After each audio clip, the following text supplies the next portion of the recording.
Hello, my name is Jerry Koo, and I'm a high school student attending Diamond Bar High School. Today I'm going to be presenting the Computecycle, which is an innovative solution aimed to address health issues such as obesity, along with energy consumption. The Computecycle does this through combining physical exercise with energy generation for volunteer computing progress.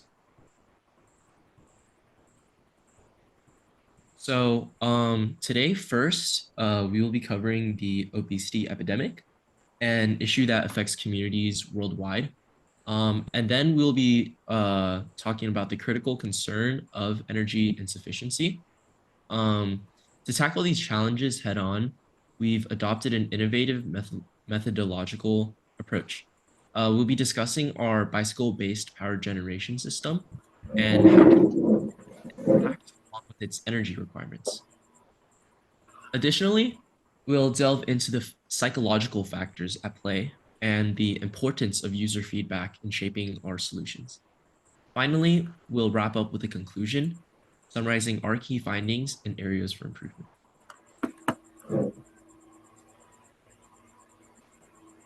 Across the nation, the issue of obesity plagues millions due to the countless health risks and physical limitations afflicting these obese individuals.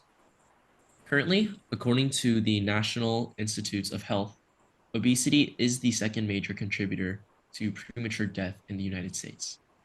Obesity's association with numerous chronic diseases, including type 2 diabetes, cardiovascular diseases, certain cancers, and liver disease, as well as hypertension, is what makes it such a dangerous chronic condition to have. In the past 2 decades, obesity rates in America has skyrocketed to a staggering 11.4% to reach 41.9%.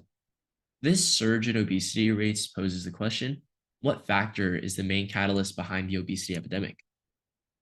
The increase in sedentary lifestyles and calorie consumptions are two of the primary factors that are argued to be contributing to the significant rise in obesity rates. However, studies from Stanford Medicine suggest that the rise in obesity could be caused by a lack of exercise rather than a high caloric diet. When examining national health surveys from 1988 to 2010, researchers found significant increases in both obesity and inactivity. However, there wasn't an increase in the overall amount of calories consumed. This suggests a correlation between a sedentary lifestyle and obesity. Since the pandemic, we have all been exposed to more opportunities to remain sedentary in our daily lives. From online schooling affecting young teens nationwide to many workplaces allowing work from home opportunities, a lifestyle defined by inactivity has become increasingly common amongst the American population. How does standard energy harvesting methods contribute to environmental degradation? Standard energy harvesting methods typically rely on fossil fuels and conventional resource extraction techniques. Methods like combustion of fossil fuels for energy generation typically harms our environment because it releases pollutants like sulfur dioxide, nitrogen oxides, particulate matter, and carbon dioxide into our atmosphere. This contributes to the formation of smog and acid rain in our environment, which ultimately negatively impacts the well-being of humans and wildlife by increasing the risk of respiratory illnesses and resulting in cardiovascular disease. Another prominent concern with the traditional energy harvesting method is the everlasting irreversible effect that it has on our environment, global warming. Climate change refers to the long-term alterations in temperature, which is a result of the emissions of greenhouse gases into the atmosphere. Carbon dioxide, being one of the major greenhouse gases, has increased its emissions by a staggering 90% since 1970, contributing for almost 80% of global human-caused emissions. For our methodological approach, in our prototype, we present the functioning of a bicycle-based power generation system that is designed to provide energy for volunteer computing purposes. When pedaling the bike, the rotational motion of the bicycle wheel transfers to the axle connected to the motor. The motor converts mechanical energy into electrical energy, which is then directed to the battery.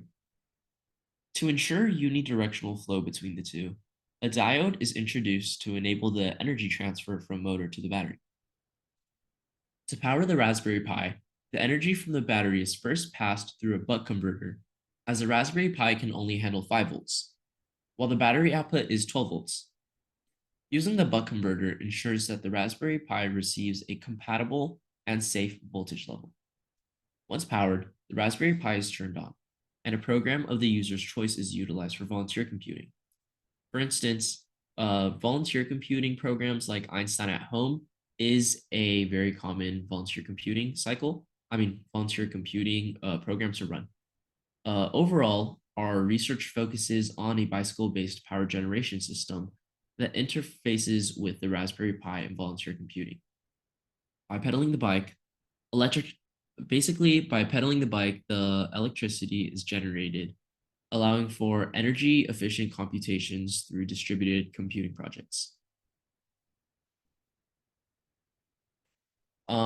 This is a diagram of the compute cycle. This is a very rough diagram, but to elaborate, a diode is introduced into the circuit between the DC motor and the battery to ensure that a unidirectional flow of energy. This enables efficient transfer from the motor to the battery without backflow. To supply power to the Raspberry Pi, the energy from the battery is passed through a buck converter because the Raspberry Pi can only handle 5 volts, and the battery output is typically only 12 volts. The buck converter plays a crucial role in regulating the voltage to a level that is both compatible and safe for the Raspberry Pi to operate. A major factor that we took into account when prototyping our design was the energy consumption of the Raspberry Pi. Finding a battery and motor that allowed for optimal energy utilization was a very important factor. In our setup, we're utilizing a 12-volt 30-watt motor, which theoretically has a maximum output of 30 watts. We paired this with a 12-volt 7.2 amp hour battery. We have approximately 86.4 watt hours of energy available. Additionally, our Raspberry Pi operates on 5 volts and 3 amps. This requires around 15 watts to function optimally. Under ideal conditions with no energy loss, we can estimate that our runtime by dividing the battery capacity, 86.4 watt hours, by the power requirement of the Raspberry Pi, 15 watts, yields approximately 5.76 hours of runtime. Furthermore, if we were to pedal at the motor's maximum speed for an entire hour, we would be able to generate enough surplus energy to power the Raspberry Pi for an additional 2 hours. That is assuming that the motor operates at its full capacity. This suggests that our energy generation exceeds the consumption of the Raspberry Pi, given optimal conditions, which means that we would be making more energy than we are using when running volunteer computing operations. Here we have a video demonstration of when prototyping. This is our video demo of generating energy with the motor.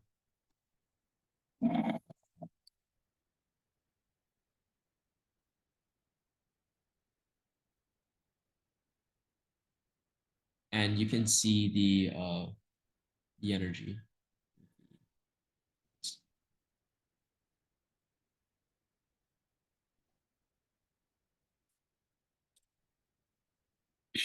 Now for the psychological factors surrounding the compute cycle. As we all know, it can be extremely difficult to motivate ourselves to exercise. And this is especially true for those who are already struggling with the challenges of maintaining an active and healthy lifestyle.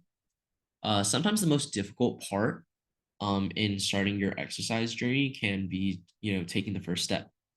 So since the gym can be a very daunting environment for newcomers, the compute cycle provides a safe and also non-judgmental platform to begin the fitness journey. It also offers a few distinct advantages when it comes to creating an optimal user experience for novices to the world of fitness. For some people, improving their self-worth may be their motivation to work out, while some others may need a little more of an incentive to work out. For community-minded individuals, however, this could be for the sake of contributing to scientific research, which can be done through volunteer computing. Computecycle offers a motivating factor for people to feel they are doing something worthwhile. That's something that gyms and other exercise facilities typically fail to do.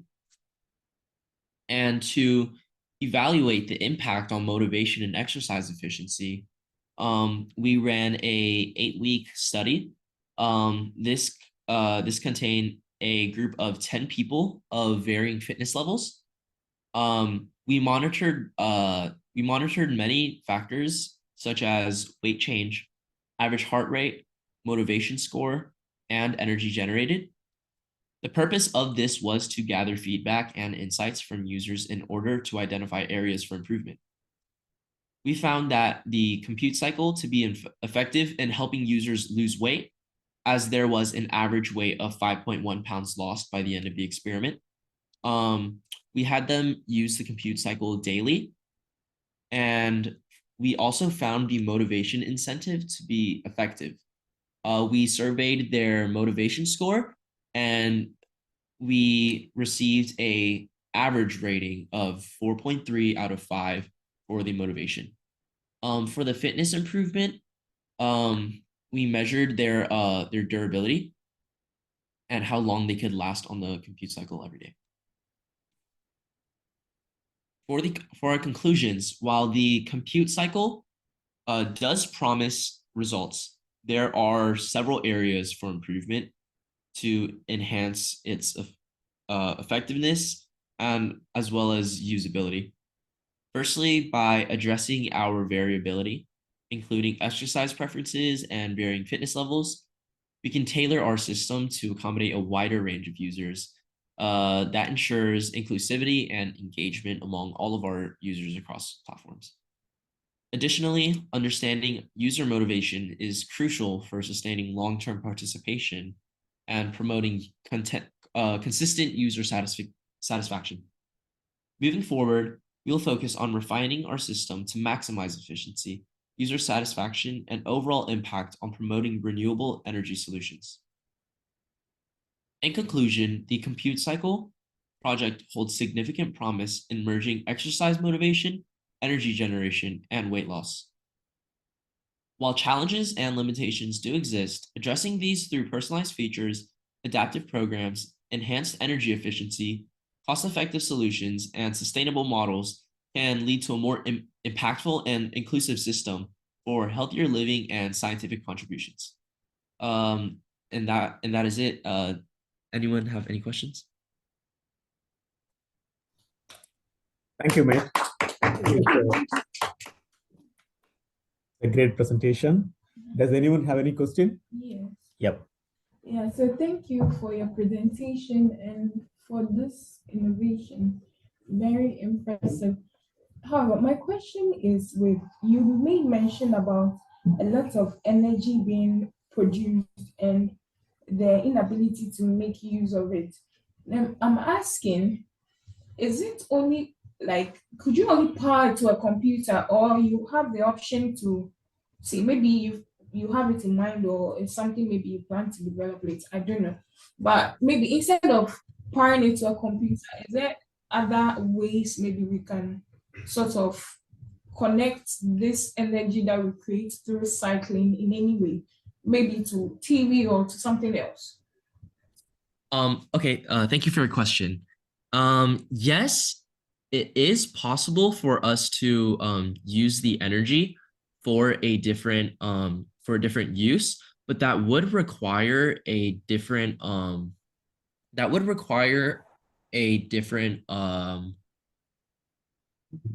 because we do use a type C energy converter.